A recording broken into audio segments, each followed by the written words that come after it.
Hi everyone and welcome back to Tennis Time. In this week's edition I'm going to reveal the number 12 match on the 20 greatest matches of all time. But before I do, please subscribe to my channel before you watch on. So the number 12 match I've picked is the 2019 Wimbledon final between Novak Djokovic and Roger Federer. This was definitely one of the most historic encounters at Wimbledon, especially that today the Grand Slam race is still on. 2019 Wimbledon is not that far away, especially that's the most recent Wimbledon, since Wimbledon is not being played this year. It was pretty much of an epic encounter. It was very relevant in the Grand Slam race in the sense that Djokovic at the time had 15 Grand Slam titles, Roger Federer 20. 5 titles is a considerable difference, and if Federer would have won, he would have gone up to 21. If Djokovic wins, he's up to 16 and edging closer to Nadal and to Federer as well. So there was a lot at stake at that match. Djokovic and Federer had met twice in the Wimbledon final before, in 2014 and 2015. That was the time when we thought players above 30-31 were not really having any chances to win slams anymore. And Roger's proven us wrong in 2017 when he won Wimbledon again, and next to that the Aussie Open, and in 2018 the Australian Open as well. But that's beside the point. The point I was trying to make was that he's met Djokovic twice in the Wimbledon final before. He's not beaten him. He's lost to him both times, and Djokovic was going for his 5th Wimbledon title this time. And Federer is considered arguably the greatest grass court player of all time. If he would have won, he would have had 9 Wimbledon titles. He would have equaled, basically, on the women's side, Martina Navratilova's 9 titles.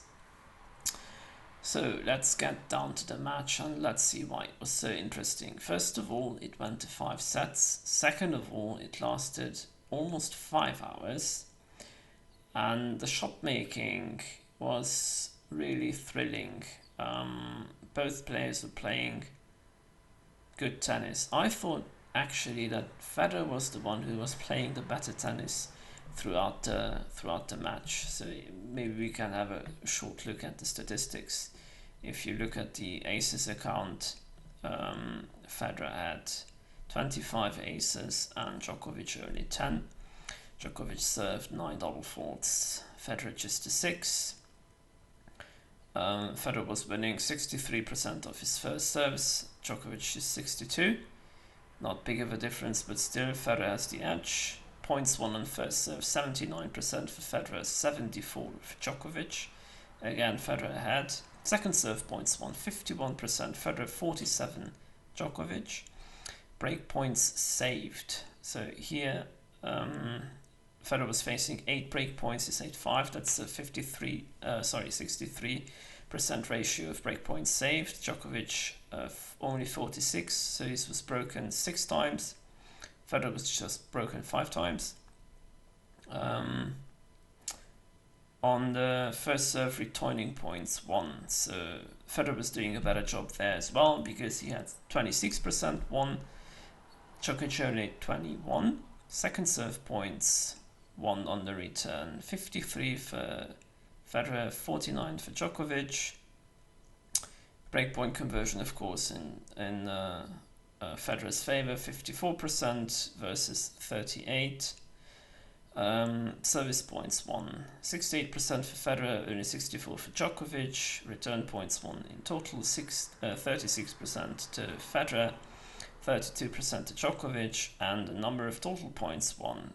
So Federer's won 218 points out of the 422, and Djokovic just 204.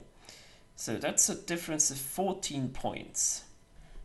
And normally it does happen that a player is winning, I don't know, 2, 3, 4, 5 points maybe less, but is still winning the match. It's a testament to the fact that that player was playing better in the key moments. In this match, 14 points difference, that's a considerable number. And if you look at the first set, no breaks, close tiebreaker, Djokovic winning. Federer was serving at 5-6. Federer lost that point. He shanked a backhand wide, and Djokovic took the first set 7-6 and 7-5 in the breaker. In the second set, Federer has broken 3 times in total.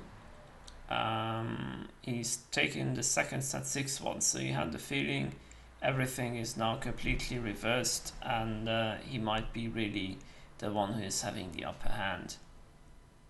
In the third set, was very close, no breaks, or at least nothing that would have decided the set, because they went to a tiebreak at 4-5. Djokovic serving. He was 30-40 down on his serve. That means Federer had a set point. He could have taken the set 6-4. He didn't. He went into a tiebreak, and again Djokovic winning the tiebreak 7-4. In the fourth set, it was a little bit similar, the progression of the fourth set as the second.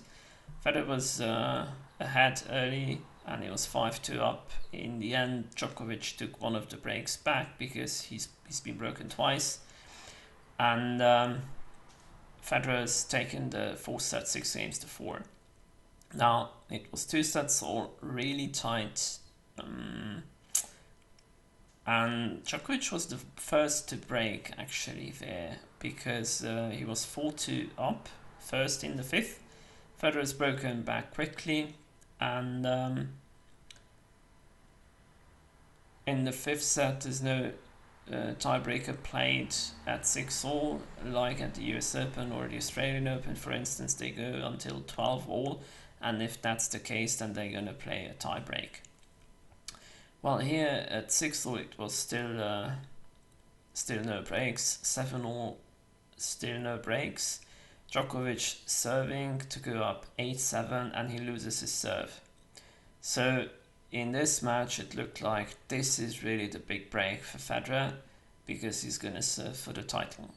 And he was playing well at the beginning of the service game. He was 40-15 up, but incredible as it might be, he lost both of those points and he's got broken.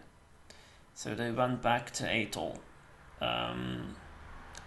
Now, if you watch tennis quite a lot, you probably know that this was not the first time Federer's missed match points against Djokovic and ended up losing the match. For instance, in the 2010 US Open final, Djokovic was facing 2 match points. Rightfully, Djokovic was serving, so this was break points. 2 break points, which were 2 match points. Djokovic saved them and won the match. And 1 year later, to 2011 US Open semi-final again. This time Federer 5-3 up in the 5th set, 40-15 up, and loses the break. Loses his serve, gets broken, and loses the match. So this time they go to a tiebreak again. This is the 3rd tiebreak of the match. And what a surprise, Djokovic wins that tiebreak again, 7-3. So Federer loses all 3 tiebreaks. First one 5-5, the second one to 4, and the third one to 3. Not particularly a good tiebreak day for Federer, and that's a little bit of a surprise, because normally he is the guy and he's the player who can win on the biggest of occasions, the biggest of stages. But in a way, so is Djokovic. But to lose all 3 tiebreakers in one match against Djokovic, even against Djokovic, that was a little bit of a surprise. And as we've seen and watched all the stats before, and realizing that Federer was really the better player, throughout the whole match, winning 14 points more in the whole match than Djokovic, and still coming up short. That was a little bit unfortunate for him. Funnily enough, in 2004, 5 and 9, he's won Wimbledon, Federer I mean, and he's beaten Roddick all 3 times. And 10 years later, each time in 2014, 15 and 19, again he plays the same person in Djokovic, but he loses all 3 times. What was also funny in a way, in 2009 it was really Roddick who should have won that Wimbledon final. I've talked about that match as well, so in case you would like to, you can check that out as well. And yeah, that match was one that Roddick really should have won. He was up most of the time, and this time it looked like Federer was the one who really should have won this match, but both lost.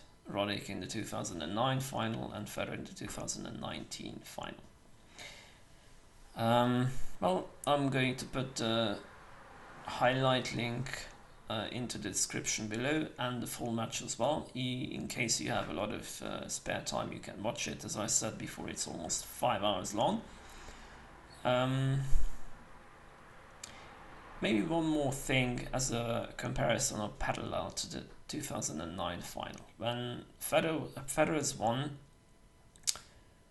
Roddick was saying that afterwards, when they went into the locker room, Federer was really respectful and not over celebrating, because he knew how bad Roddick must have felt.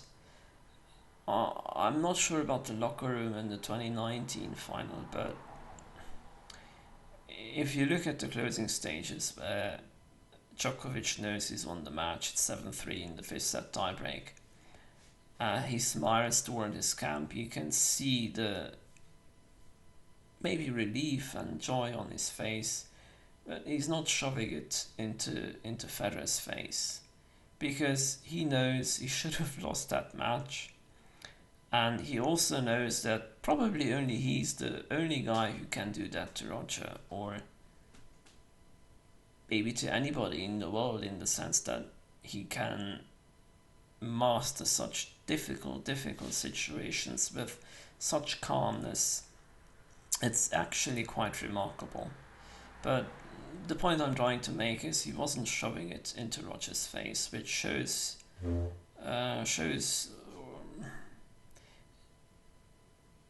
that kind of sportsmanship in Djokovic in this instance, that sometimes maybe is lacking, or people accuse him of lacking, but this time he really showed a lot of respect toward Roger. Okay, in case you enjoy this video, please don't forget to subscribe, and as I said, feel free to watch the highlights or the entire match. I've put it below into the description. Thanks a lot for watching, and have a good day.